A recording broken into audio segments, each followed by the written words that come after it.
उन 65 सीटों पर उपचुनाव भी होने वाला है जो इस वक्त खाली हुई हैं।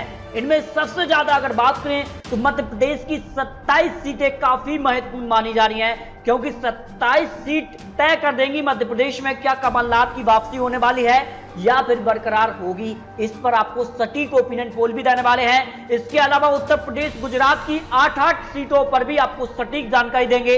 मणिपुर की फिलहाल 5 सीटों पर उपचुनाव की यहां पर जानकारी है।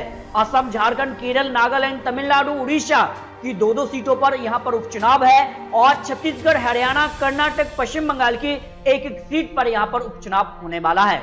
यानी बात करें तो सभी क्षेत्रों की कुल मिलाकर 64 सीटों पर उपचुनाव होने वाला है। लेकिन एक सीट यहां पर वाल्मीकि नगर लोकसभा सीट पर ही उपचुनाव होना है, क्योंकि मोदी की अग्नि परीक्षा इन सीटों पर उपचुनाव के लिए जो ताजा आंकड़े हैं वो तय करेंगे क्या कोरोना काल में मोदी सरकार सफल रही है या असफल रही है। रोजगार का मुद्दा हो या फिर जो संकट का काल था उसमें क्या कुछ हुआ है, सारे आंकड़े आपको इस जानकारी के माध्यम से, इन आंकड़ों के माध्यम से देने वाले हैं, क्योंकि हम बात करने वाले हैं उपचुनाव 2020 सभी वो राज्यों की जानकारी जो इस वक्त खाली पड़ी हुई है सीट। सबसे पहले बात करते हैं कर्नाटक असेंबली के लिए। तो कर्नाटक की अगर बात करें तो यहां पर कर्नाटक में 1 सीट पर उपचुनाव होने वाला है।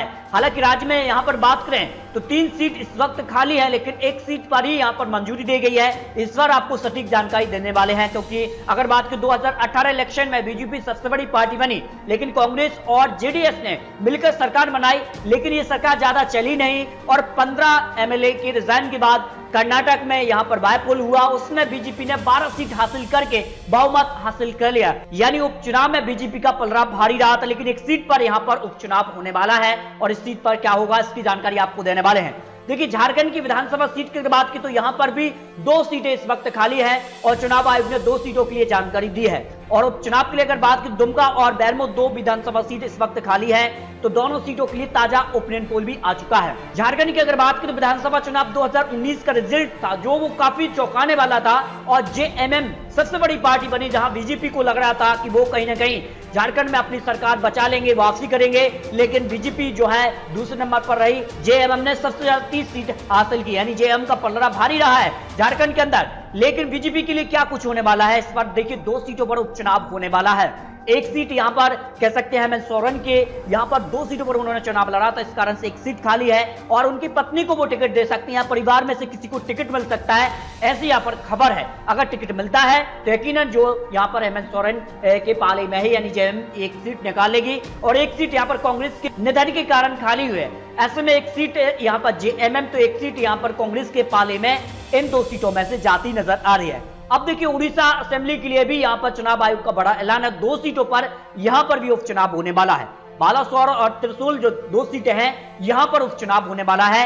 2019 विधानसभा चुनाव की बात करें तो बीजेपी से यहां पर मदन मोहन दत्त और यहां पर कह सकते हैं बीजेडी से यहां पर निधन के कारण दोनों सीट खाली हुई है और दोनों सीटों के लिए जो आंकड़े निकलकर सामने आ रहे हैं, यानी 1 सीट यहां पर बीजेडी और 1 सीट यहां पर बीजेपी निकालती नजर आ रही है इन 2 सीटों के लिए उड़ीसा के लिए। अब बात कर लेते हैं गुजरात की 8 विधानसभा सीटों पर क्या कुछ आंकड़े हैं और यहां पर 8 सीटों पर चुनाव आयोग ने यहां पर गुजरात के लिए ऐलान कर दिया है। 8 सीटों पर गुजरात में उपचुनाव होने वाला है और उपचुनाव से पहले अगर कुछ आंकड़ों की बात करें तो भारतीय जनता पार्टी ने 99, तो यहां पर कांग्रेस ने 80 सीटें हासिल की, लेकिन कांग्रेस और बीजेपी में गुजरात में टक्कर देखने को मिली है। यानी आने वाला उपचुनाव काफी महत्वपूर्ण होने वाला है। लेकिन उपचुनाव के आंकड़ों की बात करें तो 8 सीट जो है कह सकते हैं कांग्रेस के एमएलए के रिजाइन के कारण खाली हुई हैं। 8 सीटों में से 5 सीट कांग्रेस के पाले में जाती नजर आ रही है उपचुनाव के दौरान और 2 सीटें यहां पर बीजेपी के खाते में और 1 सीट पर यहां पर कड़ी टक्कर देखने को मिलने वाली है। उत्तर प्रदेश में भी 8 विधानसभा सीटें इस वक्त खाली हैं और 8 सीटें काफी महत्वपूर्ण मानी जा रही हैं। 2022 का इसे सेमीफाइनल माना जा रहा है और ये काफी महत्वपूर्ण है, क्योंकि बीजेपी और सपा ही 2 वो ऐसे दल हैं जो 2022 में आमने सामने होंगे और दोनों में ही यहां पर कड़ी टक्कर देखने को मिल रही है और उपचुनाव में भी 8 सीटों पर दोनों पार्टियां आमने सामने होने वाली हैं। तो 2022 में क्या होगा इस पर अपनी राय कमेंट बॉक्स में रख सकते हैं। देखिए, अगर बात करें 8 सीटों पर जो उपचुनाव होना है वो कौन कौन सी सीटें हैं। देखिए, टुंडला, बंगनमाऊ, स्वार, बुलंदशहर, मलनी, घाटमपुर, नौगांव, सादर और देवरिया, वो 8 सीटें हैं जहां पर उपचुनाव होने वाला है। और उपचुनाव से पहले अगर 2017 के आंकड़ों की बात करें तो बीजेपी ने किसी को सोचा नहीं था कि बीजेपी इतनी आगे निकल जाएगी। 324 सीटें बीजेपी उत्तर प्रदेश ने हासिल की। लेकिन 2022 में क्या होने वाला है, इस पर भी आपको कुछ आंकड़े देने वाले हैं। लेकिन उत्तर प्रदेश की 8 सीटों का ओपिनियन पोल क्या कहता है, देखिए ओपिनियन पोल की बात करें तो 8 सीटों में से 6 सीट बीजेपी की खाली हुई हैं और 2 सीट यहां पर कह सकते हैं एसपी की खाली हुई हैं। और ओपिनियन पोल में बीजेपी को 1 सीट का नुकसान इस वक्त दिखाई दे रहा है और यहां पर एसपी 1 सीट यहां पर ज्यादा निकालती नजर आ रही है, यानी उपचुनाव में कहीं ना कहीं सपा यहां पर कुछ काम करने वाली है। अब बात करते हैं मणिपुर के लिए 5 विधानसभा सीटों पर उपचुनाव होने वाला है, लेकिन उपचुनाव से ज्यादा कुछ फर्क पड़ने वाला नहीं है, क्योंकि अगर बात करें तो 60 यहां पर विधानसभा सीटें हैं और 31 सीटों पर पूर्ण बहुमत की सरकार आती है। क्या कुछ होने वाला है, हालांकि मणिपुर में ज्यादा सीटें खाली है लेकिन 5 सीटों पर ही उपचुनाव होने वाला है।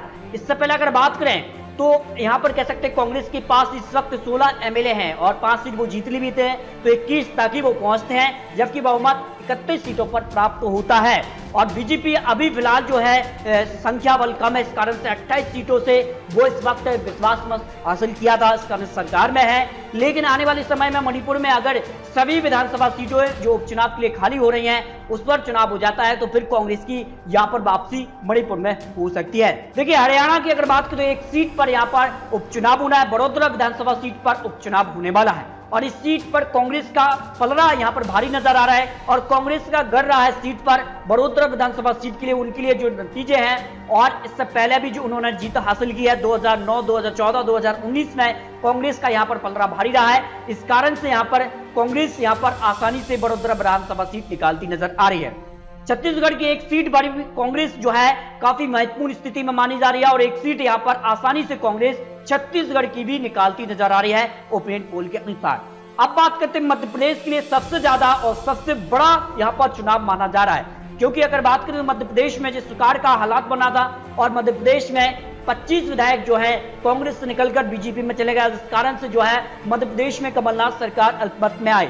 लेकिन अब मध्य प्रदेश में एक बार फिर से कमलनाथ दावा कर रहे हैं कि वो सरकार में वापसी करने वाले हैं। तो क्या कुछ होने वाला है, क्या जनता एक बार फिर से 2018 की तरह कमलनाथ को 27 में से 27 सीट अगर देते हैं तो फिर कमलनाथ की वापसी होने वाली है आंकड़ों के हिसाब से। लेकिन कमलनाथ के लिए राह बिल्कुल आसान नहीं है, क्योंकि 27 में से 27 यानी बीजेपी का क्लीन स्वीप करना आसान नहीं होगा, क्योंकि ज्योतिरादित्य सिंधिया चंबल का गढ़ माने जाते हैं और ग्वालियर चंबल में उनकी काफी महत्वपूर्ण पकड़ है। अगर वो कुछ ना कुछ कर देते हैं और बीजेपी सिर्फ 9 सीट हासिल कर लेती है तो आसानी से बीजेपी उपचुनाव में मध्य प्रदेश में बरकरार रहेगी। लेकिन मध्य प्रदेश उपचुनाव पर भी सर्वे आया, उपचुनाव के लिए कांग्रेस ने जो सर्वे कराया था जिसमें निक्सन और एक्सिस का जो बड़ी कंपनियां हैं और कांग्रेस ने अपना जो अंदरूनी सर्वे उसके अनुसार 27 में से 22 सीटों पर कांग्रेस की जीत मानी जा रही है। इसके अलावा 2 सीटों पर कड़ी टक्कर भी मानी जा रही है और 3 सीट बीजेपी के पाले में जाती नजर आ रही हैं इस मध्य प्रदेश चुनाव के दौरान।